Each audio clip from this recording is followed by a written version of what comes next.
Hi, ಎಲ್ರಿಗೂ ನಮಸ್ಕಾರ. Share market in Kannada ಚಾನೆಲ್ಗೆ ನಿಮಗೆ ಸ್ವಾಗತ. ಈ ವಾರದ ನಿಫ್ಟಿಯ ಮೊಮೆಂಟಮ್ ಅನ್ನು ಅಬ್ಸರ್ವ್ ಮಾಡಿದಾಗ 1.5% ಡೌನ್ ಸೈಡ್ ನಲ್ಲಿ ನಿಫ್ಟಿ ಕ್ಲೋಸಿಂಗ್ ಅನ್ನು ಕೊಟ್ಟಿದೆ. 22,700 ಅರೌಂಡ್ ಅಲ್ಲಿ ನಿಫ್ಟಿ ಟ್ರೇಡ್ ಆಗ್ತದೆ.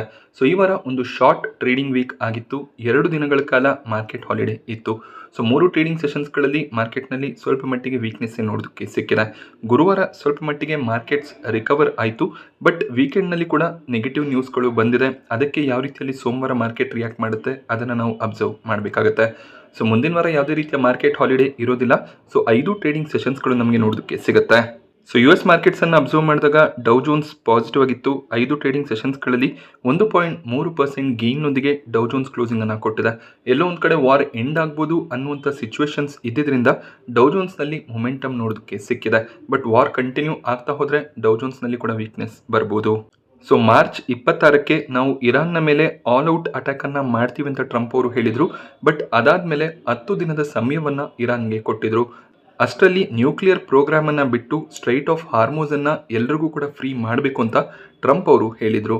ಆ ಒಂದು ಡೆಡ್ಲೈನ್ಗೆ ಇನ್ನು ಕೇವಲ 48 ಗಂಟೆ ಬಾಕಿ ಇದೆ ಅಂತ ಶನಿವಾರದ ದಿನ ಟ್ರಂಪ್ ಅವರು ಮತ್ತೆ ಸ್ಟೇಟ್ಮೆಂಟ್ ಅನ್ನ ಕೊಟ್ಟಿದ್ದಾರೆ. ಸೋಮವಾರ ಸಂಜೆ ಒಳಗಡೆ ಅವರು ಹೇಳಿರೋ ರೀತಿಯ ಕಂಡೀಷನ್ಸ್ಗಳನ್ನು ಇರಾನ್ ಒಪ್ಕೊಳ್ಳದೇ ಇದ್ರೆ ಇರಾನ್ನ ಮೇಲೆ ದೊಡ್ಡ ಒಂದು ಅಟ್ಯಾಕ್ ಅನ್ನ ಮಾಡ್ತೀವಿ ಅಂತ ಟ್ರಂಪ್ ಅವರು ಹೇಳಿದ್ದಾರೆ. ಆಲ್ರೆಡಿ ಸಾಕಷ್ಟು ಅಟ್ಯಾಕ್ಗಳು ಆಗ್ತದೆ.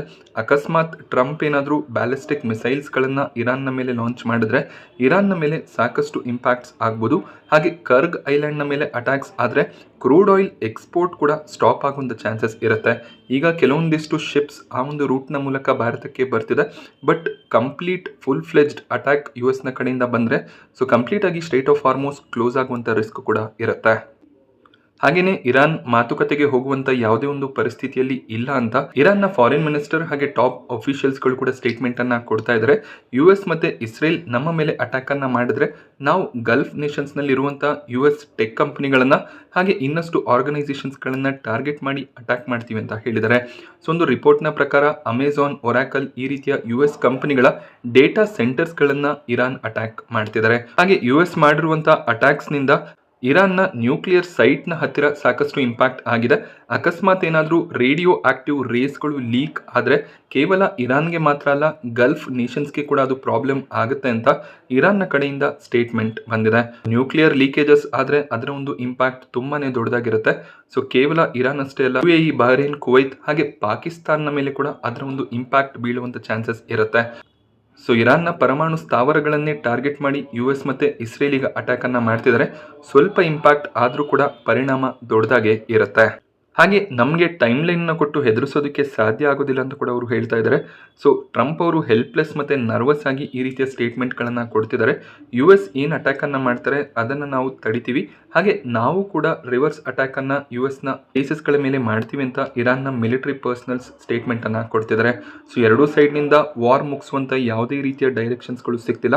ಈ ಒಂದು ವಾರ್ ಮುಂದಿನ ದಿನಗಳಲ್ಲಿ ಕೂಡ ಕಂಟಿನ್ಯೂ ಆಗುತ್ತೆ. ಇದರ ಇಂಪ್ಯಾಕ್ಟ್ ಮಾರ್ಕೆಟ್ನ ಮೇಲೆ ಕೂಡ ಇರುತ್ತೆ.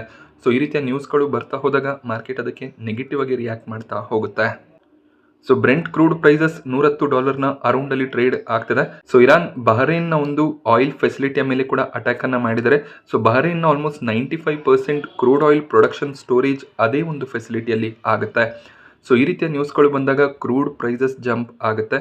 ಸೊ ಕ್ರೂಡ್ ಪ್ರೈಸಸ್ ಜಂಪ್ ಆಗ್ತದೆ ಅಂದರೆ ಗ್ಲೋಬಲ್ ಮಾರ್ಕೆಟ್ಸ್ಗಳಲ್ಲಿ ವೀಕ್ನೆಸ್ ಎಕ್ಸ್ಪೆಕ್ಟೆಡ್ ಇರುತ್ತೆ. ನೋಡಬೇಕಾಗುತ್ತೆ ನಾಳೆ ಏಷ್ಯನ್ ಮಾರ್ಕೆಟ್ಸ್ ಯಾವ ರೀತಿಯಲ್ಲಿ ಓಪನ್ ಆಗುತ್ತೆ ಅಂತ, ಹಾಗೆ US ಫ್ಯೂಚರ್ಸ್ಗಳು ಯಾವ ರೀತಿಯಲ್ಲಿ ಟ್ರೇಡ್ ಆಗುತ್ತೆ ಅಂತ. ಸೊ ಮೋಸ್ಟ್ ಪ್ರಾಬಬ್ಲಿ ಒಂದು ನೆಗೆಟಿವ್ ಟ್ರೇಡಿಂಗ್ನ ಎಕ್ಸ್ಪೆಕ್ಟೇಷನ್ ಇರುತ್ತೆ. ಹಾಗೆ FIIs ಇಂಡಿಯನ್ ಮಾರ್ಕೆಟ್ನಲ್ಲಿ ಕಂಟಿನ್ಯೂಸ್ ಆಗಿ ಸೆಲ್ಲಿಂಗ್ ಅನ್ನು ಮಾಡ್ತಿದ್ದಾರೆ.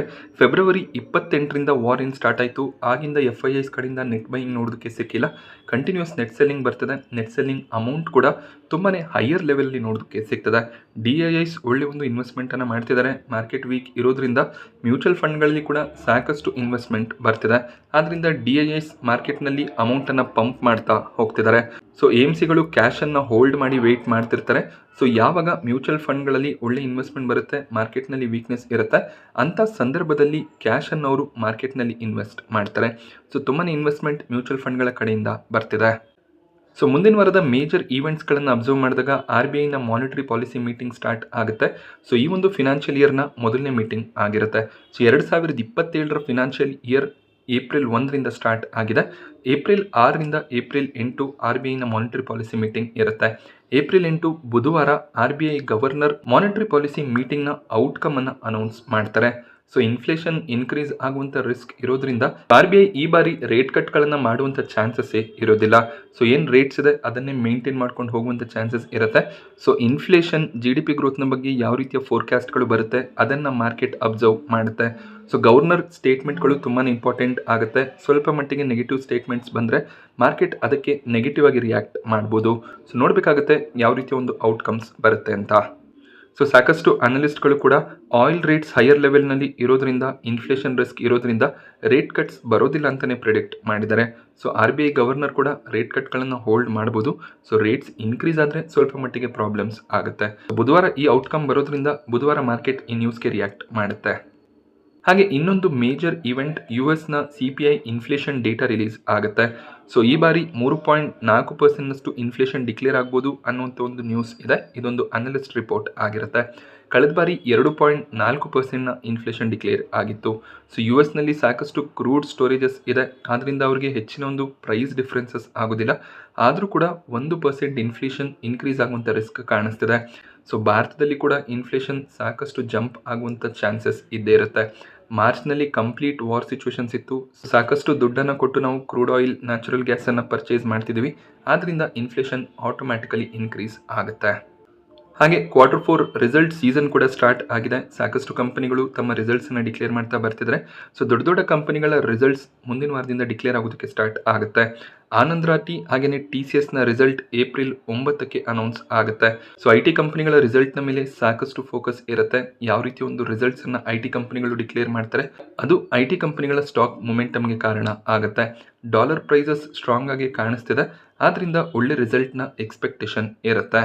ಹಾಗೆ ಡಾಲರ್ನ ಮುಂದೆ ರೂಪಿ 95 ರೂಪಾಯಿಯ ಮೇಲ್ಗಡೆ ಟ್ರೇಡ್ ಆಗ್ತಿತ್ತು. RBIನ ಕೆಲವೊಂದಿಷ್ಟು ಮೆಷರ್ಗಳಿಂದ ಈಗ 92 ರೂಪಾಯಿ 50 ಪೈಸೆ ಅರೌಂಡಲ್ಲಿ ರೂಪಿ ಟ್ರೇಡ್ ಆಗ್ತದೆ. ಸೊ ಇನ್ನಷ್ಟು ಸ್ಟ್ರಾಂಗ್ ಮೆಷರ್ಸ್ಗಳನ್ನು RBI ಅನೌನ್ಸ್ ಮಾಡಿದ್ರೆ ಡಾಲರ್ ವ್ಯಾಲ್ಯೂ ಸ್ವಲ್ಪ ಮಟ್ಟಿಗೆ ಡ್ರಾಪ್ ಆಗ್ಬೋದು. ಹಾಗೆ ನಾವು ರಷ್ಯಾದೊಂದಿಗೆ, ಚೈನಾದೊಂದಿಗೆ ಟ್ರೇಡ್ಗಳನ್ನು ಮಾಡುವಾಗ ರೂಬೆಲ್ನಲ್ಲಿ ಟ್ರೇಡ್ಗಳನ್ನು ಮಾಡಿದ್ರೆ ಆಗ ಡಾಲರ್ನ ಮೇಲೆ ಸ್ವಲ್ಪ ಹಿಡಿತವನ್ನು ಸಾಧಿಸ್ಬೋದಾಗುತ್ತೆ. ಸೊ ರೂಪಾಯಿಯ ಬೆಲೆ ಡಾಲರ್ನ ಮುಂದೆ 90ರ ಕೆಳಗಡೆ ಬಂದರೆ ಸ್ವಲ್ಪ ಮಟ್ಟಿಗೆ ಅದು ಭಾರತಕ್ಕೆ ಪಾಸಿಟಿವ್ ಆಗುತ್ತೆ. ಸೊ ಓವರ್ ಮಾರ್ಕೆಟ್ ಸೆಂಟಿಮೆಂಟ್ ಈಗಲೂ ಕೂಡ ನೆಗೆಟಿವ್ ಇದೆ. ಆಲ್ರೆಡಿ ನಾನು ಸಾಕಷ್ಟು ವಿಡಿಯೋಗಳಲ್ಲಿ ಹೇಳಿರೋ ರೀತಿಯಲ್ಲಿ ಇನ್ವೆಸ್ಟ್ಮೆಂಟ್ಗೆ ಒಳ್ಳೆಯ ಒಂದು ಆಪರ್ಚುನಿಟಿ ಇದೆ. ಲಾಂಗ್ ಟರ್ಮ್ ಇನ್ವೆಸ್ಟ್ಮೆಂಟ್ ಪರ್ಸ್ಪೆಕ್ಟಿವ್ ಇದ್ದರೆ ಖಂಡಿತವಾಗ್ಲೂ ಈ ಒಂದು ಆಪರ್ಚುನಿಟಿಯನ್ನು ಬಳಸ್ಕೊಂಡು ಒಳ್ಳೊಳ್ಳೆ ಸ್ಟಾಕ್ಗಳಲ್ಲಿ ಹಾಗೆ ಸ್ಟ್ರಾಂಗ್ ಫಂಡ್ಸ್ಗಳಲ್ಲಿ ಇನ್ವೆಸ್ಟ್ಮೆಂಟನ್ನು ಮಾಡ್ಬೋದಾಗುತ್ತೆ. ಹಾಗೆ ಆಲ್ರೆಡಿ ಇನ್ವೆಸ್ಟ್ಮೆಂಟನ್ನು ಮಾಡಿದ್ದೀನಿ, ಈಗ ಇನ್ವೆಸ್ಟ್ ಮಾಡೋದಕ್ಕೆ ದುಡ್ಡು ಇಲ್ಲ ಅಂದಾಗ ಸೊ ಏನು ಇನ್ವೆಸ್ಟ್ಮೆಂಟನ್ನು ಮಾಡಿದ್ದೀರಾ ಅದನ್ನು ಹೋಲ್ಡ್ ಮಾಡಿಕೊಂಡು ಕಂಟಿನ್ಯೂ ಮಾಡಬೇಕಾಗುತ್ತೆ. ಪರಿಸ್ಥಿತಿಗಳು ಸ್ವಲ್ಪ ಸುಧಾರಣೆ ಆದಮೇಲೆ ಮತ್ತೆ ಮಾರ್ಕೆಟ್ನಲ್ಲಿ ರಿಕವರಿ ಬಂದೇ ಬರುತ್ತೆ. ಸೊ ನಾನಿವತ್ತು ನಿಮಗೆ ಮಾರ್ಕೆಟ್ನ ಬಗ್ಗೆ ತಿಳಿಸ್ಕೊಟ್ಟಂಥ ಮಾಹಿತಿ ಇಷ್ಟ ಆದರೆ ವಿಡಿಯೋನ ಲೈಕ್ ಮಾಡಿ. ಹಾಗೆ ಇದೇ ರೀತಿಯ ಮಾರ್ಕೆಟ್ ಅಪ್ಡೇಟ್ಸ್ಗಳಿಗೆ ಚಾನಲ್ನ ಸಬ್ಸ್ಕ್ರೈಬ್ ಮಾಡ್ಕೊಳ್ಳಿ. Thank you friends.